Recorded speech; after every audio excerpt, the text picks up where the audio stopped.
Heating and liquid fuels is the preferred option for around 20 million households in the EU. How can liquid heating fuels be compatible with the EU's energy and climate policy objectives for 2030 and 2050? Let's find out. Setting ambitious goals to achieve carbon neutrality by 2050, the European Green Deal requires a deep transformation of the EU's economy. Launched as the EU's Man on the Moon moment, the European Green Deal is an ambitious agenda in scope and scale. On one hand, it's about reducing CO2 emissions to achieve the Paris climate targets, and on the other hand, it's about developing new climate-neutral products to develop a clean tech market in Europe.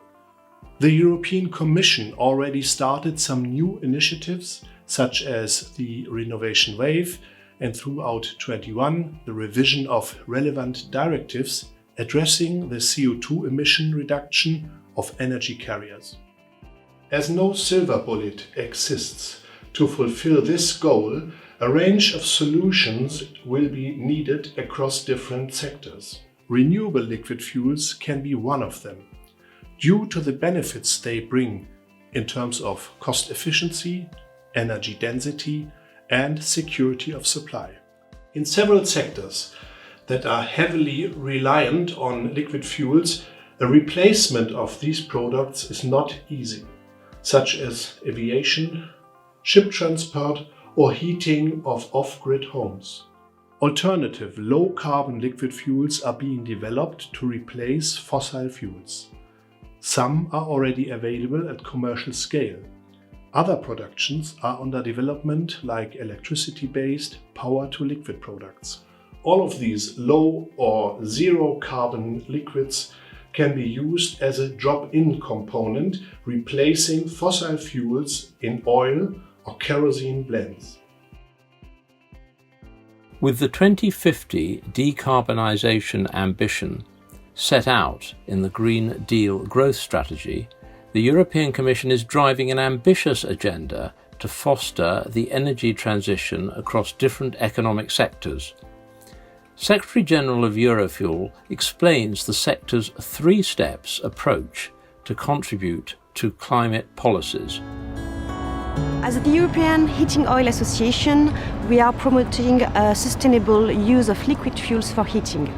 In Europe, 17% of households rely on heating oil to heat their homes, their waters, and so we believe it's important that they can achieve carbon neutrality by 2050.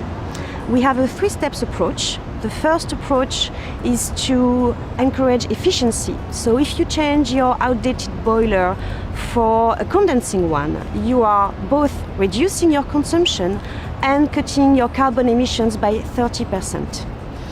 The second step is to encourage hybrid systems. For example, solar panels to heat your water during the summer and oil boiler to keep your house warm during the winter. And the third step is to introduce a drop-in product, low-carbon fuels. There are different low-carbon fuels, and they have the advantage of allowing a progressive shift towards renewable products in your tank.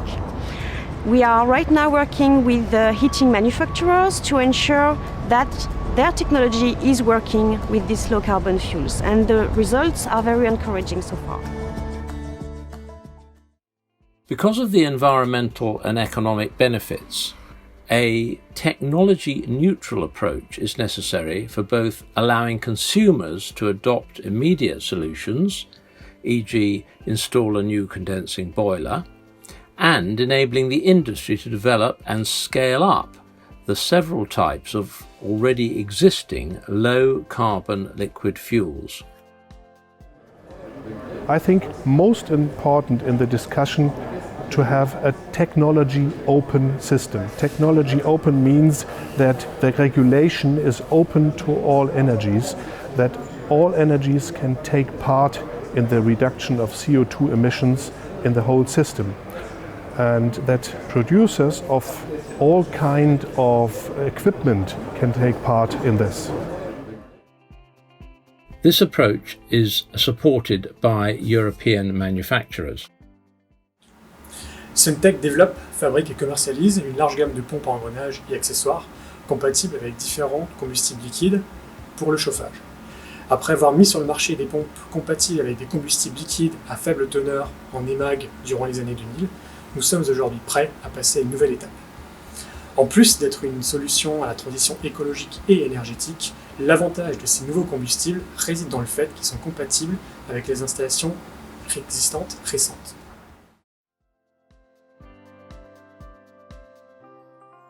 EUSEW Germany is in charge of a number of showcases that have not only integrated renewable energies such as solar energy or environmental heat into their heating systems, but also are already using a new low-carbon liquid fuels.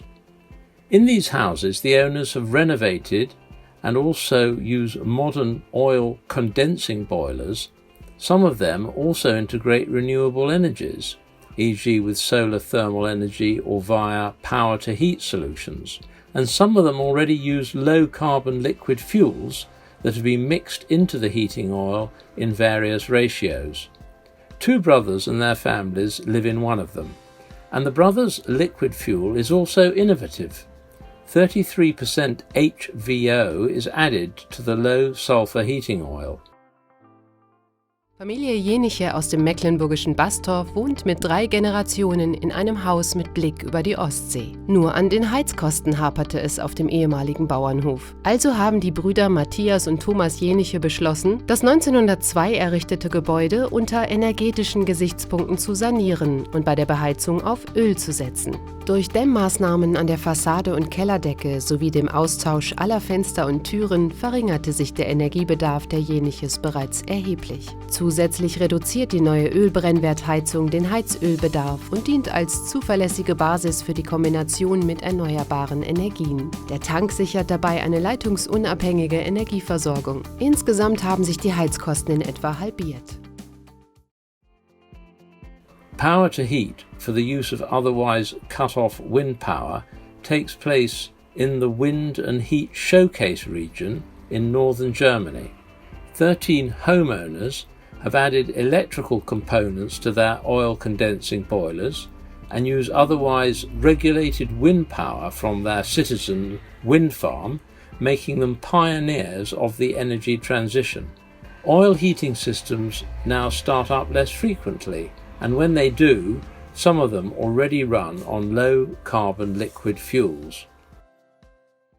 Bei der Wind- und Wärmemodellregion geht es darum, vorhandene Potenziale im Strom- und im Wärmemarkt zu erschließen, um damit die Klimaschutzziele besser erreichen zu können. Die Idee für den Lübcke-Kog ist nun, hybride Heizsysteme aufzubauen, deren Wärmeversorgung auf 2 Säulen basiert. Hybridheizungen nutzen neben Heizöl flexibel eine weitere Energiequelle. Im Lübcke-Kog ist das ansonsten abgeregelter Windstrom, mit dem eine elektrische Heizkomponente betrieben wird. Im einfachsten Fall kann das ein Tauchsieder sein. Dieses Prinzip nennt man Power to Heat. Hierzu Hans-Detlev Feddersen. Wir kennen alle unsere Ölheizung, wie sie funktioniert. Und dort würden wir jetzt, wenn er nicht schon vorhanden ist, einen Wasserspeicher einfach dazu bauen. Und in diesen Wasserspeicher, dort kommt simpel gesagt ein Tauchsieder hinein, der in dem Moment, wo grüner Strom abgeregelt werden muss, wo dieser Tauchsieder dann durch einen entsprechenden Fernimpuls anspringt, dieses Wasser erwärmt, sozusagen vorerwärmt und damit der Ölheizung das ganze Leben dergestalt ein bisschen leichter macht, dass sie nicht so viel Heizöl einsetzen muss, um das Wasser auf die gewünschte Temperatur zu erhöhen. In Belgium, Informazout, the Belgian information centre dealing with the rational use and saving of heating oil, set up a collaboration with a local oil distributor and a distributor of measuring instruments and systems to check the technical performance of the boiler with HVO. Depuis février 2020, le produit est testé dans la chaudière d'un particulier. Les prestations sont suivies en continu. Onze verbrandingsinstallatie die de woning verwarmt heeft al een aantal jaren op de teller. Ze dateert ondertussen van 2006 en we zien eigenlijk dat ze vlot kunnen overschakelen is op die nieuwe brandstof HVO zonder eigenlijk de parameters gaan bij te stellen. We zien dat bij de opstart van de verbranding de CO niet speciaal hoger gaat pieken en ze gaat ook weer mooi gaan stabiliseren op een normale milieuvriendelijke verbranding. The industry's continued efforts to promote research and innovation are leading to remarkable achievements in the production of new low-carbon liquid fuels. Different types of the low-carbon liquid fuels are already available. The raw materials for their production can be different, but they have one thing in common: the feedstock will not compete with food production. Right now, there are mostly biomass-based products available. I think second step may be hydrogenated products like HVO are available, and the third step is the electricity-based products. In the BTL processes, biomass to liquid fuels with a greenhouse gas reduction potential of up to 90% can be generated from different types of vegetable raw materials. In the BioLiq process, we produce synthetic biofuels from biomass, and for this process we can use essentially all types of dry biomass. For example, we can use forest residues or straw from the fields or things like that. The fuels we produce are fully compatible to existing fuels. This is what we call drop-in fuels. So we do not use different engines or vehicles or cars. We can directly substitute conventional fuels, and if we do it in the right way, they are even better because they are artificially produced. To implement this type of fuels on the market, we need still some development, and this also means funding to a certain extent. Also, we need stable political and economic conditions to allow companies to invest their money on a safe basis. HVO, hydro-treated vegetable oil, is produced from using cooking oil residues from the food industry and from vegetable oils which are not intended for food. HVO staat voor hydro-treated vegetable oil. De basisgrondstoffen voor dit product zijn plantaardige oliën, afvalvetten, afvaloliën. En dan gaat men die verwerken in een hydrolyseproces. In dat hydrolyseproces wordt waterstof toegevoegd aan deze producten. Het is een vloeibare brandstof die vertrekt van plantaardige producten. Met andere woorden, het is een koolstofarme brandstof die bij verbranding tot 90% CO2 reduceert. HVO is wat wij noemen een drop-in brandstof. Dat is een brandstof die je kan gaan vermengen met stookolie. Het zij in een kleine hoeveelheid, het zij gradueel gaan opvoeren naar een grotere concentratie, met uiteindelijk als doel om stookolie op langere termijn te gaan vervangen door deze nieuwe brandstof. Het voordeel daarvan is dat je kan mee evolueren met de markt. Met betrekking tot de verwarmingsinstallaties is het een absoluut topproduct, want je hoeft aan de bestaande installatie helemaal niets te veranderen.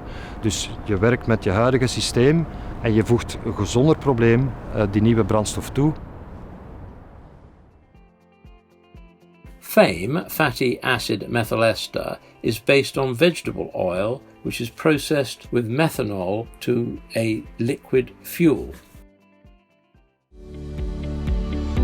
Derde type biobrandstof is FAME, dat gemaakt wordt op basis van natuurlijke oliën of gebruikte frituurolie. Een FAME-molecuul is vergelijkbaar met die van gasolie of diesel, waardoor die ook perfect inzetbaar is voor gasolie en diesel. Men kan hem blenden, men spreekt dan over blends van 7, 20, 30%. Maar men kan zelfs tot 100% gaan, dus een puur substituut voor diesel. We testen hier biobrandstof, waar dat FAME-product is toegevoegd op een stookolie-condensatieketel. We hebben momenteel een volledig stookseizoen achter de rug. We hebben daar een 2000 liter biobrandstof voor verbruikt. Zowel EUSEW als onze techniekers hebben rookgasmetingen uitgevoerd op het toestel, als ook de vuuraard geïnspecteerd op verontreinigingen. Het was leuk om vast te stellen dat de biobrandstof met FAME bij net zo goed werkt als de klassieke brandstoffen. Synthetic fuels, also called e-fuels, are carbon neutral and a viable way to reduce greenhouse gas emissions via a closed carbon cycle while keeping the fuel in liquid form. They are produced through PTL, power to liquid process, which generates a synthetic liquid fuel by using renewable electricity, carbon dioxide from the atmosphere or other sources, and water. Hydrogen is produced from renewable electricity by way of electrolysis. Carbon dioxide is captured from the atmosphere or from other sources.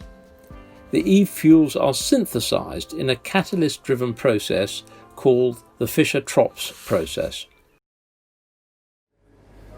In the plant that you can see right behind us, we are producing renewable fuels, namely gasoline, diesel and kerosene from renewable energy and the greenhouse gas CO2.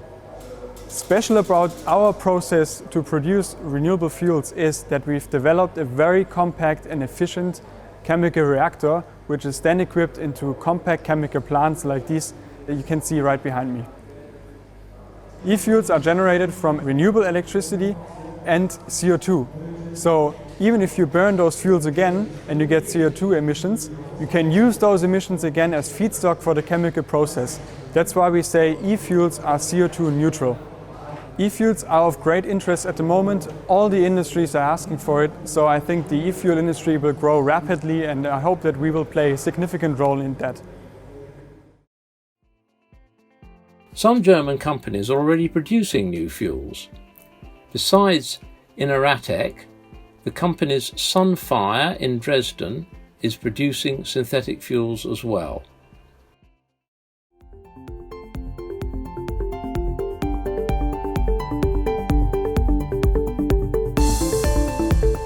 Man nimmt CO2 und Wasser. Wenn man die auflädt mit Energie, dann geht der Sauerstoff raus in die Luft und es entsteht ein synthetisches Erdöl. Im ersten Schritt haben wir die Elektrolyse, da wird das Wasser aufgeteilt in Wasserstoff und Sauerstoff. Dann nehmen wir den Wasserstoff und verbinden ihn mit CO2.